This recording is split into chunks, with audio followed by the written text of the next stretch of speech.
Kalian pernah nemuin postingan-postingan kayak gini? Tren ini terinspirasi dari sebuah drama Korea yang berjudul S-Line. Dalam series tersebut, S-Line adalah singkatan dari sex line, garis merah yang muncul di atas kepala dua orang yang pernah berhubungan seksual. Jumlah garis di atas kepala seseorang menunjukkan seberapa banyak orang yang pernah berhubungan dengannya.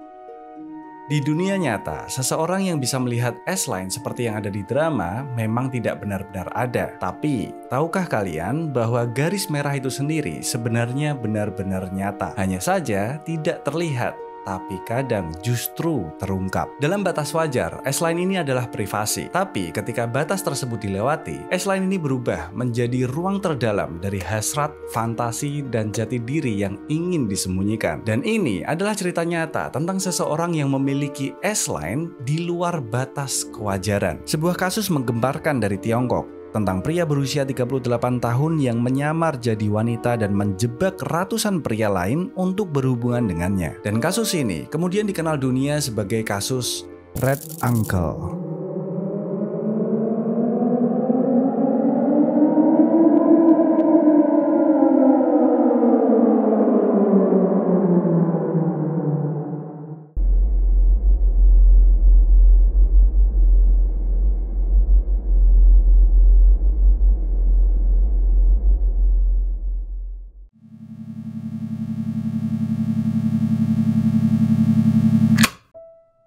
Namanya Jiao, seorang pria berusia 38 tahun yang tinggal di distrik Jiangning, kota Nanjing, Tiongkok. Di dunia nyata, Jiao ini adalah seorang pria yang biasa-biasa saja. Dia tidak terlihat mencolok, bahkan tidak terlihat berbahaya sama sekali. Tapi, di balik pintu apartemennya, dia menyembunyikan dunia yang lain. Sebuah kehidupan rahasia yang tidak pernah dia tunjukkan ke siapapun. Di dunia maya, dia dikenal sebagai sosok wanita yang bernama Hong Jie atau Sister Hong. Nama ini dia bangun sendiri sebagai identitas baru yang tidak hanya fiktif, tapi juga manipulatif. Jiao menyamar menjadi seorang wanita. Dia mengenakan wig panjang, dada silikon, make up putih yang tebal, dan pakaian longgar yang bermotif bunga-bunga. Dan dengan identitas barunya itulah, kemudian dia memancing para pria untuk datang ke apartemennya.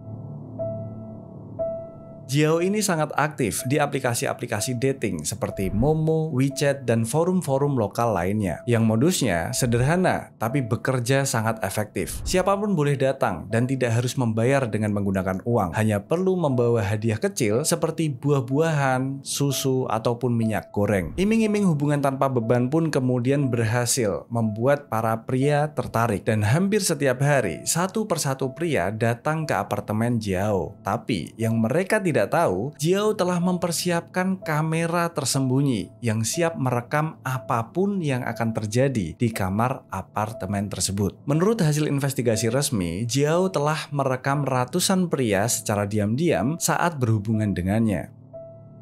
Video-video itu tidak hanya dikoleksi untuk kepentingan pribadi, tapi juga diedit dan kemudian diarsipkan. Bahkan sebagian disebarluaskan di grup tertutup yang dikelola sendiri oleh Jiao. Tapi, orang lain pun tetap bisa untuk mengakses video-video tersebut. Hanya saja, mereka harus berlangganan ataupun membayar dengan harga sekitar 150 yuan atau sekitar 300.000 rupiah. Dalam beberapa unggahan di sosial media, diklaim bahwa Jiao ini sudah melakukan hubungan dengan 1.691 pria. Namun, angka ini tidak dikonfirmasi oleh pihak kepolisian. Bahkan pihak kepolisian itu cenderung membantah hal tersebut. Hingga saat ini, kepolisian Nanjing menyatakan telah berhasil mengidentifikasi 237 korban dari 237 video eksplisit yang sudah diinvestigasi. Sisanya masih dalam bagian dari penyelidikan lanjutan dan diperkirakan jumlah sebenarnya mungkin saja jauh lebih banyak. Aksi ini sudah berjalan setidaknya sekitar 3 tahun terakhir. Dan menurut estimasi dari media, keuntungan yang sudah didapatkan oleh Jiao itu sekitar 253.000 yuan hingga 990.000 yuan atau setara dengan 2,2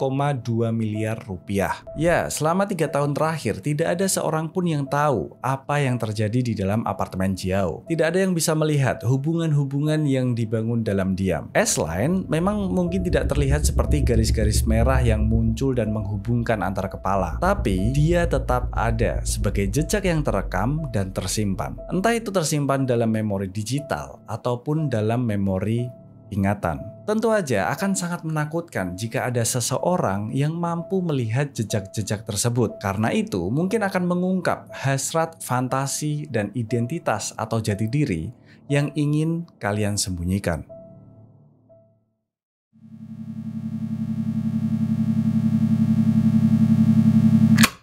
Kasus ini tidak terbongkar melalui penyelidikan resmi. Tidak ada laporan korban, juga tidak ada aduan dari publik. Semuanya berawal dari satu video yang kemudian bocor ke internet. Awalnya hanya satu cuplikan pendek dari salah satu rekaman yang kemudian muncul di forum tertutup. Setelah itu, muncullah klip yang lain, dan kemudian muncullah wajah dan disusul dengan nama. Setelah itu, informasi ini langsung dengan cepat menyebar ke platform-platform seperti Douyin dan Weibo. Dan setelah itu, tagar Hongjie, sebuah nama karakter yang digunakan oleh Jiao, tiba-tiba trending di Weibo dengan lebih dari 200 juta penayangan. Tanpa menunggu lama, netizen pun langsung ikut bekerja untuk menyebarkan klip-klip tersebut, dan sampai ada yang membuat sebuah kolase dari wajah para pria yang ada di video-video tersebut. Dan setelah itu, kolase pun langsung menyebar luas ke semua platform yang ada. Netizen menyebarkannya dengan komentar yang bernada mengejek, seperti, "Coba cek satu persatu wajah yang ada di kolase ini. Siapa tahu ada temanmu, tetanggamu, ayahmu, suamimu, atau pacarmu yang kamu kenal di sana." Tidak hanya itu, beberapa akun anonim sampai mengedit video-video itu untuk memperjelas wajah-wajah pria yang ada di video tersebut, dan kemudian membandingkannya dengan profil di media sosial. Setelah itu,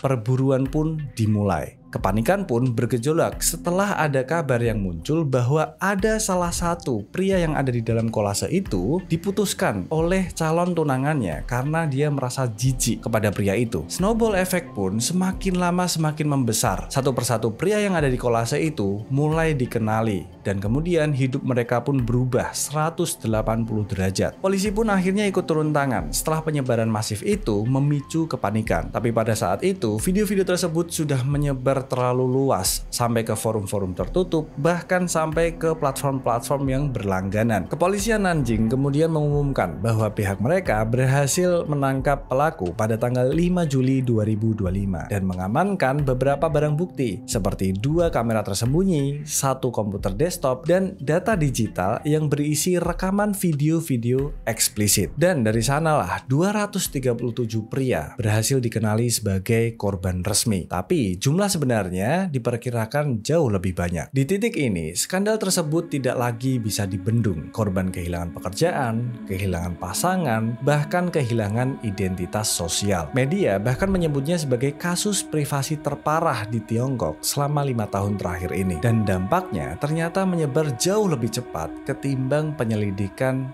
kasus tersebut. Yang viral bukan pelakunya, tapi para korbannya. Dan itulah saat dimana garis merah S-Line yang seharusnya tidak terlihat tiba-tiba muncul di hadapan publik, ditonton, dinilai, dan dihakimi.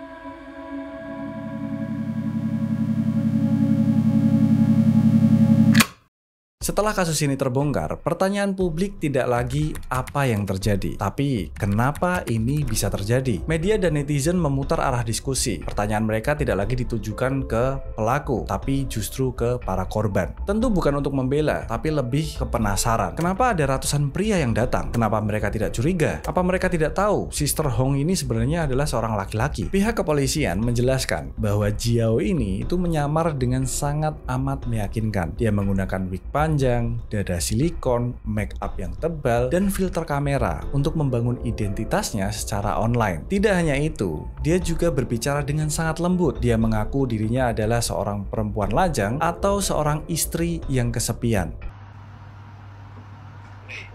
你说呀？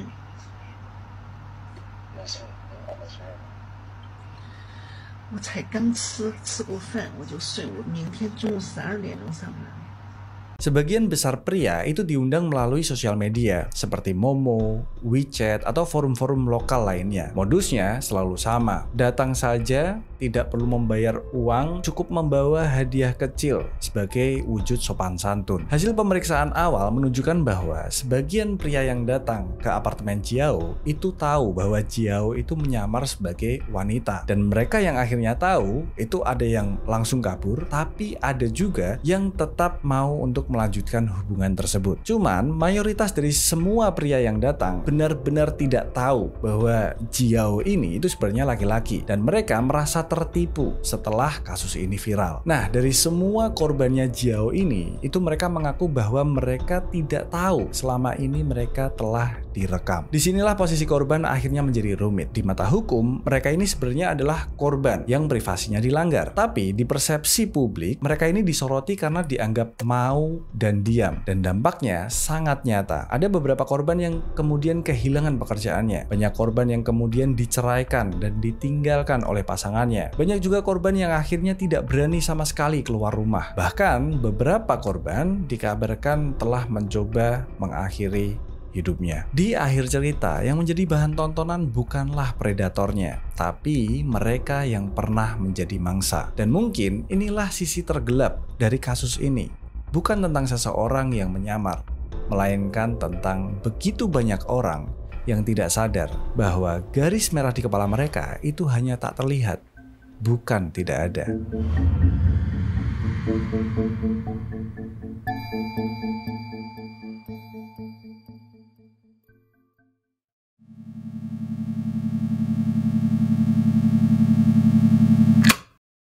Pengadilan di Nanjing akhirnya memproses Jiao secara resmi. Dia dikenai dakwaan atas penyebaran pornografi, rekaman tanpa izin, dan pelanggaran berat atas privasi individu. Tapi meskipun pelaku pada akhirnya sudah ditangani secara hukum, masyarakat tidak serta-merta langsung tenang begitu saja. Justru di titik itulah rumor paling liar kemudian mulai menyebar. Dikatakan bahwa Jiao itu adalah pria yang mengidap HIV. Akun-akun anonim di media sosial bahkan sampai menyebarkan peta persebarannya. Seolah-olah mereka dapat melacak siapa yang berpotensi tertular. Seketika, internet pun kembali gempar. Nama dan wajah para korban yang sebelumnya sempat tersebar kemudian dicari kembali. Padahal tidak ada bukti atas rumor tersebut. CDC Nanjing, Lembaga Pengendalian Penyakit Tiongkok, sampai mengeluarkan pernyataan resmi. Tidak ada bukti bahwa pelaku mengidap HIV dan tidak ada laporan penularan terkait dari kasus ini. Tim pemeriksa fakta dari Douyin juga telah mengklarifikasi bahwa informasi tersebut adalah hoax. Namun, seperti yang sering terjadi di internet, klarifikasi selalu lebih lambat ketimbang sensasi. Kepanikan di masyarakat mulai memanas kembali. Pihak kepolisian pun akhirnya membuka layanan tes kesehatan bagi para korban yang mungkin merasakan suatu hal yang aneh dalam diri mereka. Namun, dampak sosialnya terlalu besar dan tidak bisa dibendung lagi. Kini korban tidak lagi berbeda dengan pelaku di mata publik. Mereka tidak hanya perlu untuk dihindari, tapi mereka juga harus diwaspadai. Bahkan setelah pelaku ditangkap, yang terus diburu adalah para korban. Sekali garis merah itu terlihat, maka tidak ada lagi jalan keluar, karena orang-orang akan terus mencari kemana garis merah itu akan terhubung.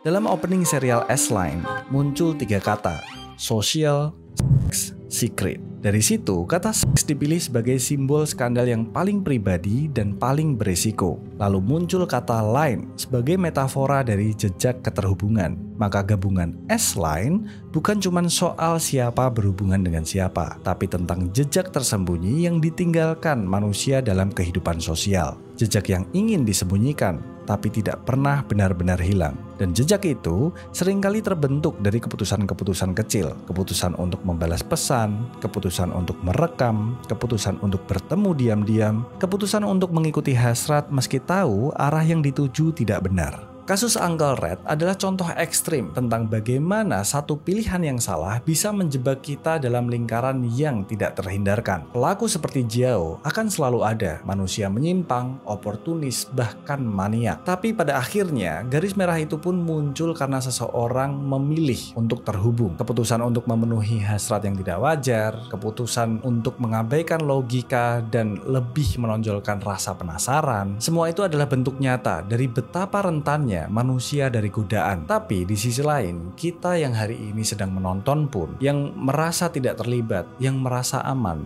juga jangan terlalu naif. Karena kenyataannya, kita pun rentan. Kita hanya cukup beruntung tidak ada di situasi tersebut. Atau mungkin cukup beruntung karena garis merah kita masih tetap tidak terlihat.